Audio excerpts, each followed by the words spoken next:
Et si tout le café bu en une année dans le monde tombait d'un seul coup sur Paris?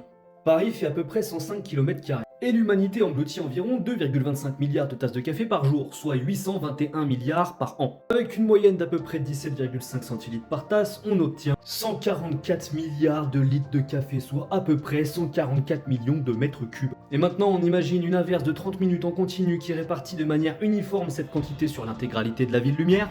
Et bah ça nous donne une inondation d'une profondeur moyenne de 1,36 m, soit une profondeur supérieure à la taille de Mimimati qui fait 1,32 m, ou encore l'équivalent de 2 ans de pluie normale à Paris. Mais les 1,36 m, c'est en moyenne. La pluie qui tombe sur Montmartre, effectivement, va redescendre sur les rues en contrebas. Et dans les dites zones en contrebas, c'est-à-dire le centre de Paris par exemple, on assisterait à un vrai naufrage avec une profondeur moyenne pouvant dépasser les 5 mètres et les verrières du Louvre qui seraient intégralement recouvertes de café. Et pour ce qui est du métro parisien, vous prenez la pluie de cette image et vous la faites monter jusqu'au plafond. Et l'impact le plus terrible serait sur la faune parisienne, avec une majorité des animaux mourant d'overdose de caféine, au même titre que n'importe quel financier moyen.